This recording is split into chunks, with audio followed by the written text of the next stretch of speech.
आज ही Doubtnut app download करें। Doubtnut पर होगा अब आपके सभी मैथ्स, केमिस्ट्री, फिजिक्स और बायोलॉजी डाउट्स का सफाया। बस अपने क्वेश्चन की फोटो खींचो, उसे क्रॉप करो और तुरंत वीडियो सोल्यूशन पाओ। Download now. In this question, we have given the equivalent resistance of the given network of resistors between point x and y is। तो यहाँ पे देखो point x यहाँ पे इस नेटवर्क में point x और point y के बीच का हमें equivalent resistance फाइंड आउट करना था।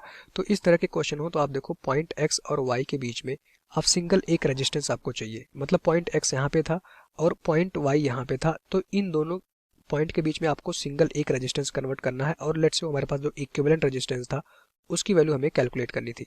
इस तरह का देखो, जब पूछा जाए पॉइंट x और y के बीच में आप इक्विवेलेंट रेजिस्टेंस बताइए, तो पॉइंट x और y के बीच में आप एक सिंगल रेजिस्टेंस लगाइए। इन सारे रेजिस्टेंस जो यहाँ पे सर्किट में दिख रहे हैं इनको हटा के एक सिंगल रेजिस्टेंस लगाइए, वही हमारा इस क्वेश्चन का आंसर हो जाएगा। क्लियर? तो अब इसके लिए आपको क्या करना होगा, यहाँ से देख सकते हैं कि x और y के बीच में एक रेजिस्टेंस 6 ओम है, यहाँ पे देखो 4 ओम है, इसके बाद आपको यहाँ पे रेजिस्टेंस का यहाँ पे दिख रहा होगा एक सर्किट इस तरह से। तो यहाँ से मैं कह सकता हूँ 30 ओम रेजिस्टेंस है, ये 20 ओम रेजिस्टेंस है, ये 60 ओम रेजिस्टेंस है। अगर क्लियर ना हो तो ये हमारे पास देखो 30 ओम है, ये हमारा 20 ओम है और ये हमारा 60 ओम रेजिस्टेंस है। ये देखो 24 ओम है और यहाँ पे देखो हमारे पास ये 8 ओम रेजिस्टेंस है। तो यहाँ पे देखो ये 30 ओम, 20 ओम, 60 ओम किस में कनेक्ट है? तीनों रेजिस्टेंस देखो हमारे पास यहाँ पे देखो, अगर इस पॉइंट को लेकर तीनों देखो डिफरेंट वायर से कनेक्ट है, तीनों रेजिस्टेंस डिफरेंट वायर से कनेक्ट है। इट मींस तीनों किस में कनेक्ट हो जाएंगे? पैरेलल कॉम्बिनेशन हो जाएगा तीनों का। जब आगे चलोगे तो यहाँ पे देखो, फिर इस पॉइंट को देखो, इस पॉइंट से देखो हमारे पास दो रेजिस्टेंस आगे कनेक्ट है डिफरेंट वायर से, तो ये दोनों हमारे पास किससे कनेक्ट हो जाएंगे? पैरेलल में। तो सबसे पहले देखो ये तीनों रेजिस्टेंस जो हमारे पास ये कनेक्ट है 30 ओम, 20 ओम, 60 ओम, ये तीनों रेजिस्टेंस किस में कनेक्ट थे? पैरेलल में कनेक्ट थे। लेट्स से इनका इक्विवेलेंट रेजिस्टेंस कितना था? R1। इसी तरह से जब आप नीचे बढ़ोगे तो देखो 8 ओम और 24 ओम रेजिस्टेंस, ये 8 ओम और 24 ओम रेजिस्टेंस किस में कनेक्ट है? पैरेलल में। तो इनका जो इक्विवेलेंट रेजिस्टेंस हो जाएगा हमारे पास देखो R2 हो जाएगा। पहले आप R1 R2 निकालोगे, तो यहाँ से अगर देखो, अगर मैं R1 R2 निकाल लूंगा तो हमारे पास X और Y सर्किट कैसे हो जाएगी?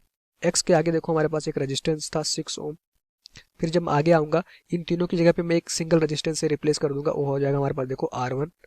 देखो 24 और 8 जो नीचे वाला बॉक्स है उन दोनों को हटा के मैं एक सिंगल रेजिस्टेंस लगा दूंगा R2। ठीक, इस तरह से हमारे पास उन दोनों का इक्वल रेजिस्टेंस आ जाएगा R2। जब आगे चलोगे तो यहाँ पे देखो हमारे पास ये पॉइंट Y था, ये हमारे पास पॉइंट X था, तो यहाँ पे देखो ये आ जाएगा हमारे पास, यहाँ पे एक 4 ओम रेजिस्टेंस था तो ये आ जाएगा 4 ओम रेजिस्टेंस। तो इस तरह से देखो x और y के बीच में एक सिंगल वायर में देखो इस तरह से सारे रेजिस्टेंस कनेक्ट हैं। तो ये R1, R2, 6 ओम और 4 ओम सब किस में कनेक्ट हो जाएंगे? सीरीज में। और सीरीज में जैसे ही कनेक्ट होंगे तो इन सबको आप डायरेक्टली जोड़ दोगे तो x और y के बीच में आपको एक सिंगल रेजिस्टेंस मिल जाएगा। क्लियर? तो आपको क्या चाहिए था? देखो पॉइंट x और पॉइंट y, ये सारे रेजिस्टेंस 6 ओम, R1, R2 और 4 ओम सब किस में कनेक्ट है? सीरीज में। सबको जोड़ लेना तो इस सर्किट का x और y के बीच में आपको जो इक्विवेलेंट रेजिस्टेंस मिल जाएगा वो हमारा आ जाएगा इक्विवेलेंट रेजिस्टेंस। तो यहाँ पे देखो पॉइंट x था, पॉइंट y था, ये इक्विवेलेंट रेजिस्टेंस किसके इक्वल हो जाएगा? 6 ओम प्लस R1 प्लस आ जाएगा हमारे पास देखो R2 प्लस आ जाएगा हमारे पास 4 ओम। यही हमारा इस क्वेश्चन का आंसर हो जाएगा। तो R1 और R2 आपको निकालना था। R1 R2 क्या थे? देखो R1 R2 हमारे पास इक्विवेलेंट रेजिस्टेंस थे। R1 क्या था? देखो 30 ओम, 20 ओम, 60 ओम का पैरेलल कनेक्शन था, तो उसका इक्विवेलेंट रेजिस्टेंस। तो यहाँ से मैं अगर डायरेक्ट लिखा रूँ, अगर तीन रेजिस्टेंस हमारे पैरेलल में कनेक्ट है तो उनका जो इक्विवेलेंट रेजिस्टेंस हो जाता है उसको मैंने R1 मान रखा, उसकी वैल्यू क्या हो जाएगी? 1 अपॉन पहले रेजिस्टेंस। देखो इस सर्किट में हमारे पास पहला रेजिस्टेंस क्या है? 30 ओम, दूसरा कितना है? 20 ओम और तीसरा कितना है? 60 ओम। तीनों पैरेलल में कनेक्ट थे, तो पहला आ जाएगा हमारे पास 1 अपॉन R1, मैं डायरेक्ट कर रहा हूँ, 1 upon R1 equals to 1 upon 30 plus 1 upon 20 plus 1 upon 60। वो तीनों रेजिस्टेंस किस में कनेक्ट थे? पैरेलल में। उनका मैं इक्विवेलेंट रेजिस्टेंस निकाल सकता हूँ 1 अपॉन R1। इसका जब आप एलसीएम लोगे, इसका एलसीएम कितना हो जाएगा हमारे पास? देखना 60, ये आ जाएगा हमारे पास 2 प्लस आ जाएगा 3 प्लस 1 आ जाएगा। तो R1 तीनों का जो इक्विवेलेंट रेजिस्टेंस था सॉल्व करना 60/6 आ जाएगा। इट मीन्स R1 की वैल्यू आ गई हमारे पास देखो 10 ओम। इजिली R1 आ गया हमारे पास 10 ओम। R1 आ गया, R2 निकाल लो, क्वेश्चन का आंसर सॉल्व हो जाएगा। R2 क्या था? देखो जब नीचे अगर मैं इस सर्किट को क्लियर करूं तो R2 क्या था? ये तो खत्म हो गई, तीनों रेजिस्टेंस को हटाओ, इनकी जगह पे सिंगल रेजिस्टेंस लगा देना R1। R2 क्या था हमारे पास? देखो 8 ओम और 24 ओम, ये दोनों किस में कनेक्ट थे? पैरेलल में। इनका इक्विवेलेंट रेजिस्टेंस कितना था? R2। तो फिर से ये दो रेजिस्टेंस पैरेलल में कनेक्ट है, तो इनका जब अगर मैं इक्विवेलेंट रेजिस्टेंस निकालूं 1 अपॉन R2 तो उसकी वैल्यू कितनी हो जाएगी? पहला रेजिस्टेंस कितना है? 8 प्लस दूसरा रेजिस्टेंस कितना होता है? 1 अपॉन 24। तो अगर रेजिस्टेंस पैरेलल में कनेक्ट होते हैं तो उनके जो इक्विवेलेंट रेजिस्टेंस का फार्मूला होता है 1 अपॉन R इक्वल्स टू होता है 1 upon R1 plus 1 upon R2 plus dash dash dash. कितने भी रेजिस्टेंस हों उनका क्या करिए 1/R1 प्लस R2 करते चले जाइए। यहाँ पे सिर्फ दो रेजिस्टेंस थे 8 ओम और 24 ओम, दोनों पैरेलल में कनेक्ट थे, तो उनका इक्विवेलेंट रेजिस्टेंस कितना हो जाएगा 1/8 प्लस 1/24।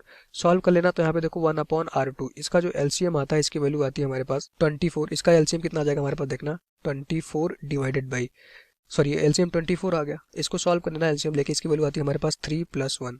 तो यहाँ पे जब इसको सॉल्व करोगे तो यहाँ पे हमारे पास जो R2 की वैल्यू आ जाएगी 24/4 आ जाएगा 6 ओम। तो R2 की वैल्यू यहाँ से आ गई हमारे पास, देखो डायरेक्ट में कर दिया 6 ओम।